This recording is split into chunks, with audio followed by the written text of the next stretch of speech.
Sandra, you've moved. Yes, I have. Yes, moved to a bigger and I think a more accessible and lively space. I love it.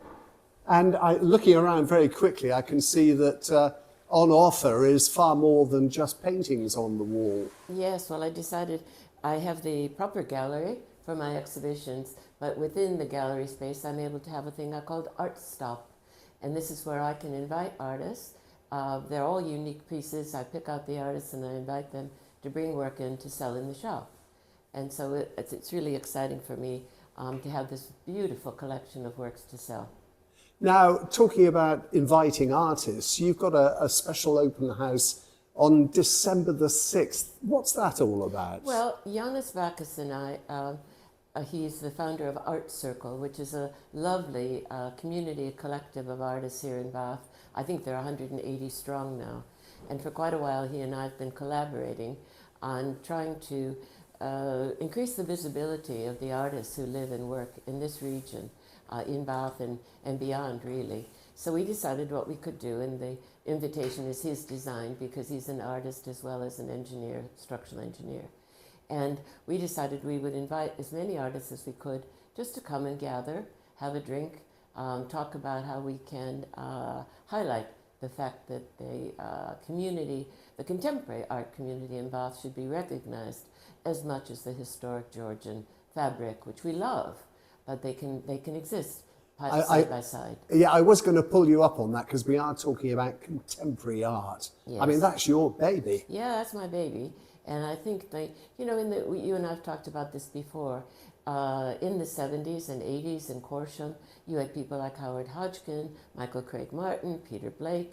You know, it was a center for art. You had a photography center here in Bath. It was really the place to be. And for some reason, it has diminished. And we just want to see if we can bring it back with the vitality it had at that time. So it's an open invite to local contemporary artists.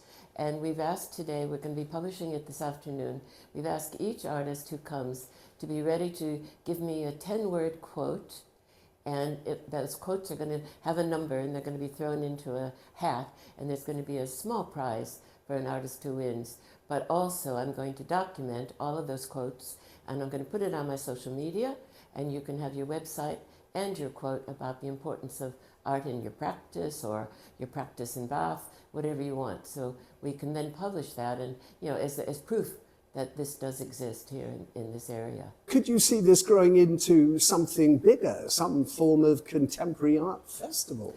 Well, wouldn't that be wonderful? I mean, I know we've got the support of many people in the community here in Bath, and I was speaking with Jan Hayworth on an online interview for Brilsey, and she was the co-creator of Sgt. Pepper's album with her ex-husband Peter Blake.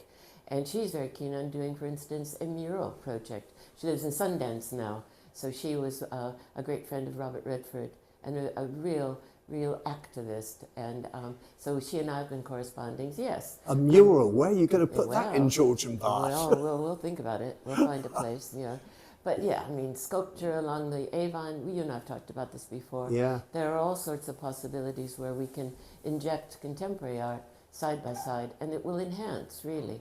The juxtaposition can be very exciting, and it will bring tourists just as much as the Georgian features do. What a positive person you are on such a rainy and horrible day. Well, I was listening to Tony Bennett say, put on a smiling face.